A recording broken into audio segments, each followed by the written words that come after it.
Manjummel boys பிரேமலூன் 2024 ரொம்ப செமையாக ஆரம்பித்த நம்ம சேண்டன்ஸ் நம்ம மலையாள திரையுலகம் எண்டு வரைக்குமே போன வருஷத்தை அவங்க தான் கட்டி ஆண்டாங்க அப்படின்னு சொல்லலாம். அந்த அளவுக்கு பயங்கர குவாலிட்டிஸான படங்கள்லாம் கொடுத்து அடுத்தடுத்து தொடர்ந்து ஃபார்ம்லேயே இருந்தாங்க. அதனுடைய தொடர்ச்சியாக இந்த 2025 இந்த 2ஆம் தேதி ஒரு மிகப்பெரிய படத்தை ரிலீஸ் பண்ணி அந்த கணக்கை தொடங்கியிருக்காங்க.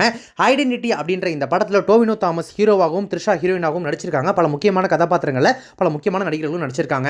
அகில் பால் அனஸ்கானோட டைரக்ஷனில் வெளியாகி இருக்கக்கூடிய இந்த ஐடென்டிட்டி சென்ற வருஷம் அந்த மலையாள சினிமாவோட ஃபார்மை தக்க வச்சுக்கிட்டாங்களா, படமா எப்படி இருந்துச்சு அப்படின்னு கேட்டீங்கன்னா, முதல்ல இந்த ஐடென்டிட்டி திரைப்படத்தினுடைய கதை. துணிக்கடையில் அந்த ட்ரையல் ரூம்ல உடைமாற்ற வரக்கூடிய பெண்களை தவறாக வீடியோ எடுத்து அந்த வீடியோக்களை வச்சு அந்த பெண்களை மிரட்டிட்டு இருக்காரு ஒரு நபர்.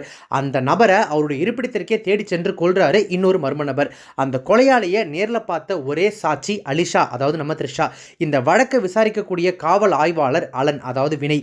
அலிஷா சொல்ல சொல்ல குற்றவாளியோட முகத்தை வரைந்திட வேண்டி ஜீனியஸான ஹரன் சங்கர், அதாவது டோவினோ தாமஸனுடைய உதவியை நாடுறாரு. அப்புறம் என்ன, கொலையாளியை நேரில் பார்த்த த்ரிஷா முகத்தை அடையாளம் சொல்ல சொல்ல அப்படின்னு நம்ம டோவினோ தாமஸ் ஆல்ரெடி ஜீனியஸ் வேற சூப்பரா வரைஞ்சிடுவார், குற்றவாளியை கண்டுபிடிச்சலாம் அப்படின்னு கேட்டீங்கன்னா, அங்கதான் படத்துல ஒரு சின்ன ட்விஸ்ட் வச்சிருக்காங்க. அந்த அலிஷா கதாபாத்திரம் நம்ம த்ரிஷா இருக்காங்க இல்லையா, அவங்களுக்கு படத்துல முகங்களை அடையாளம் காண்றதுல ஒரு பிரச்சனை ஒன்று இருக்கு.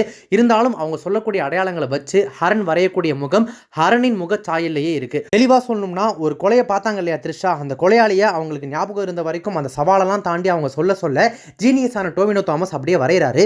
வரைஞ்சு முடிச்சுட்டு பார்த்தா வரைஞ்சிட்டு இருக்கிற அவருடைய முகத்தை தான் அவர் இவ்வளவு நேரமா வரைஞ்சிருக்காரு. அதுக்கு தான் அடையாளங்களை த்ரிஷா சொல்லியிருக்காங்க. இப்போ உண்மையிலேயே இந்த கொலையை பண்ணது யாரு, டோவினோ தாமஸ், த்ரிஷா, வினய்னு இந்த கொலைக்கும் இந்த 3 பேருக்கும் உள்ள தொடர்பு என்ன அப்படின்றத நம்ப முடியாத காட்சிகளை கொண்டு பேசியிருக்கக்கூடிய திரைப்படம் தான் இந்த ஐடென்டிட்டி. ஆல்ரெடி சொன்ன மாதிரி இயக்குநர்கள் அகில் பால் மற்றும் அனாஸ் பால் இவங்க 2 பேரும் சேர்ந்து இந்த படத்தை டைரக்ட் பண்ணியிருக்காங்க. ஆக்ஷனாக இருக்கட்டும், ஸ்டைலிஷ் லுக்லையா இருக்கட்டும், அட்டகாசம் பண்ணியிருக்காரு டோவினோ தாமஸ். அவருடைய அந்த பாடி லாங்குவேஜ் ஏனைய இடங்களில் கொஞ்சம் செயற்கைத்தனத்தோட அப்படியே ஒரு மாதிரி கரை சேர்ந்துருது. ஓவரால் பார்க்கும்போது பார்க்கறதுக்கு மனுஷன் பயங்கரமாகவே நடிச்சிருக்காரு அப்படின்னு சொல்லலாம். குழப்பமும் பதற்றமும் கலந்த பரிதவிப்போட வரக்கூடிய அலிஷா கதாபாத்திரத்திற்கு அடர்த்தியை கூட்டியிருக்காங்க த்ரிஷா. அவங்களுடைய நடிப்பில் கண்டிப்பாக எந்தவித குறையுமே சொல்ல முடியாது. ஆனால் அந்த டப்பிங் சுத்தமாக ஒட்டவே இல்லை.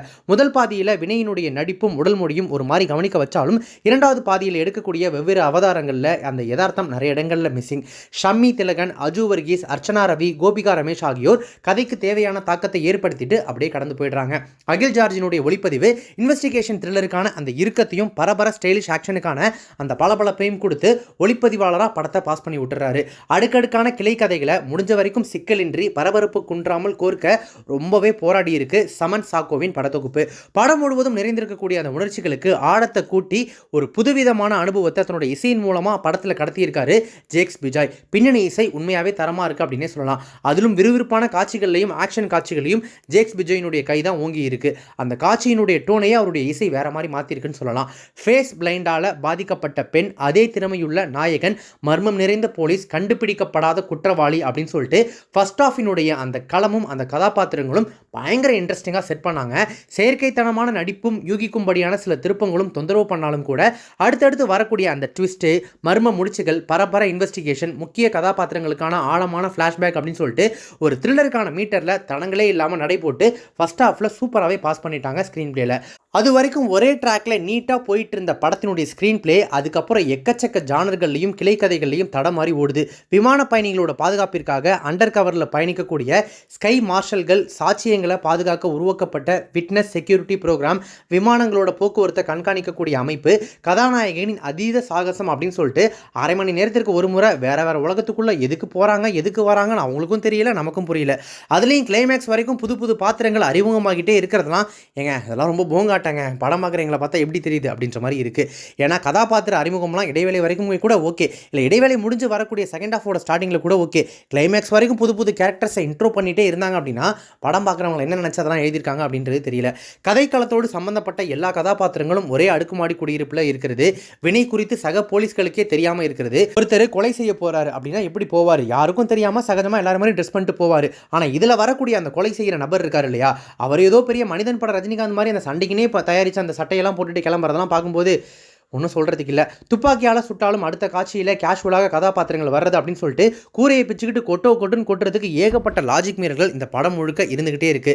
பறக்கும் விமானத்தில் நடக்கக்கூடிய தேடுதல் வேட்டையும் சண்டை காட்சியும் நேர்த்தியாக எடுக்கப்பட்டு சுவாரஸ்யத்தையும் விறுவிறுப்பையும் தந்தாலும் கூட அதுவுமே ஒரு கட்டத்துக்கு மேலே ஓடிக்கிட்டே இருக்கு அப்படின்றப்போ பார்க்குற பார்வையாளர்களுக்கு கண்டிப்பாக அயற்சியை சேர்த்தே கொடுக்குது. இத்தனை இடர்பாடுகளுக்கு இடையிலையும் த்ரிஷா கதாபாத்திரம் தந்த சுவாரஸ்யம் அப்படியே காத்தோட காத்தா காணாமல் போயிடுது. இன்வெஸ்டிகேஷன் த்ரில்லருக்கு தேவையான அந்த சுவாரஸ்யமான ஒன்லைனை இந்த டீம் ஐடென்டிஃபை பண்ணியிருந்தாலும் கூட அது தெளிவாகவும் சிக்கலின்றியும் சொல்வதற்கான அந்த ப்ராப்பர் ஸ்க்ரீன் பிளேயை இவங்க ஐடென்டிஃபை பண்ண தவறுனதுனால இந்த ஐடென்டிட்டி ஜஸ்ட் பாஸ் மட்டுமே வாங்குது. மொத்தத்தில் இந்த ஐடென்டிட்டி தியேட்டரில் போய் பார்க்குற அளவுக்கு ஒர்த்தான ஒரு படமா அப்படின்னு கேட்டிங்கன்னா, நீங்கள் மலையாள அந்த த்ரில்லர் சினிமாக்களுக்கு மிகப்பெரிய ஃபேனாக இருந்தீங்க அப்படின்னா கண்டிப்பாக இந்த படம் போன வருஷம் வந்த படங்களெல்லாம் கம்பேர் பண்ணும்போது கொஞ்சம் உங்களை டிசப்பாயின்ட் பண்ணுறதுக்கு சான்சஸ் இருக்குது. ஆனால் அந்தளவுக்கு மோசம்னு சொல்ல முடியாது. தாராளமாக ஒரு தடவை லாஜிக் மீறல்கள்லாம் பெருசாக கண்டுக்காமல் உட்காந்து பார்த்தீங்கன்னா ஓகே ஒரு தடவை பார்க்கலாம் அப்படின்ற மாதிரியான ஒரு திரைப்படம் தான். ஸோ நம்ம ஸ்டார்டிங்கில் சொன்ன மாதிரி மலையாள சேட்டன்ஸ் போன வருஷம் மாதிரி இந்த வருஷமும் ஒரு மிகப்பெரிய பேங்கரோட ஆரம்பிச்சிருக்காங்களான்னு கேட்டிங்கன்னா நிச்சயமாக இல்லை. பவுண்டரிலாம் அடிக்காமல் ஜஸ்ட் ஒரு சிங்கிள் தட்டி ஒரு சுமாரான ஆவரேஜான ஓகேஷ் திரைப்படத்தை கொடுத்து தங்களுடைய ஆட்டத்தை ஆரம்பிச்சிருக்காங்க. பொறுத்திருந்து பார்க்கலாம் அடுத்தடுத்து வரக்கூடிய மலையாள திரைப்படங்கள் எப்படி இருக்குது அப்படின்றத. இந்த ஐடென்டிட்டி திரைப்படத்தை நீங்கள் பார்த்துட்டீங்க அப்படின்னா படத்தை பற்றி உங்களுடைய கருத்துக்கள் என்ன, ரிவ்யூ என்ன அப்படின்றத கமெண்ட்ஸில் ஷேர் பண்ணுங்கள்.